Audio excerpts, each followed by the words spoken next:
The little engines were busy clearing their railroad of leaves and broken branches. Peter, Sam, and Rusty often worked together. One day, Rusty helped Peter Sam to a water tower.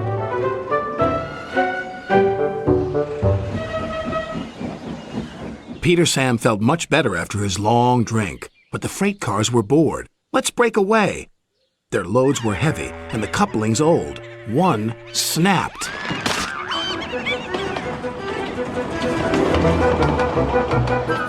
Faster, faster, shouted the freight cars. A sign read slow, steep bends and ravine ahead, but the silly cars never saw it. Then, it was too late.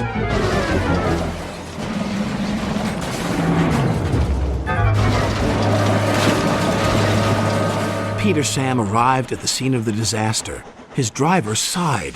This was our fault. We didn't secure them properly. We'll have to get help to pull them out. Sir Topham Hatt will be very annoyed. And he was. You will work in the yards until I can trust you again. Duncan was delighted with Peter Sam's dilemma. Fancy not securing your freight cars on a hill. They'll come back to spook you and your special funnel. Woo! And who's to say that you're not afraid of ghosts? Snapped Rusty. Ghosts. Things that go bump in the night. Rubbish. Well, I'll tell you a story that'll make your funnel quiver. Rusty said. A long time ago, a little engine was returning home. It was a misty moonlit night. As the engine crossed the old iron bridge, he suddenly lost control and plunged over the side into the swamps below.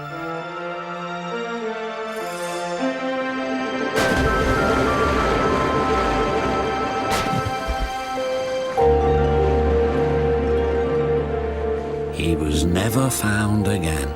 But many a workman will tell you that when the moon is full, they have seen the little engine trying to get home, but he never reaches the other side. So what do you think of that, Duncan? Rubbish, replied Duncan.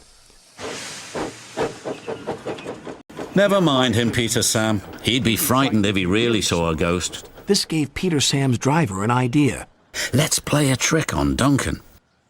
The next day, he spoke to Duncan's driver and fireman, who agreed. We'll do it tonight. Duncan had to take coal cars to the slate mines and then bring cars back. Duncan's driver decided as part of the plan to cross the old iron bridge. Haunted bridge. Rubbish, snorted Duncan.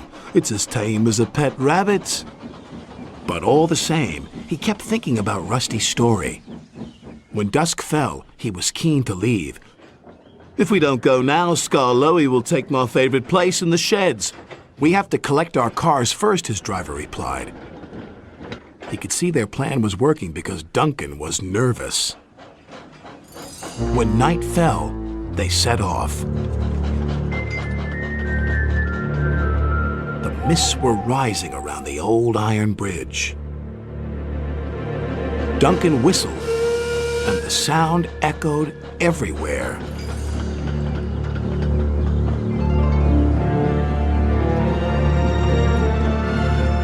Then, ahead, he saw flickering lights.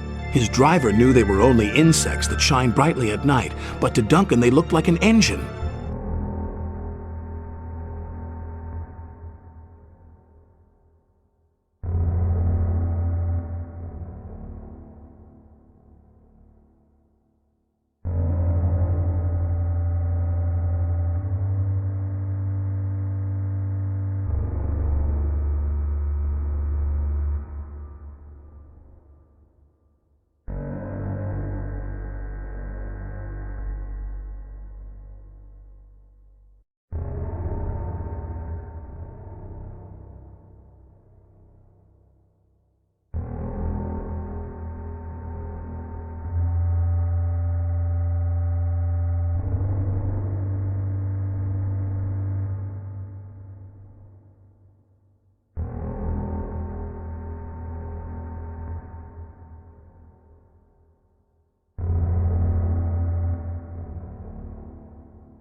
It's the ghost! Take me back! Take me back, please! When Duncan reached the safety of his shed, he closed his eyes tightly. Spooked, are you, Duncan? Laughed his driver. No, I'm asleep. And Duncan refused to open his eyes. He did, though, when he thought his driver wasn't looking, just to make sure that he was still there.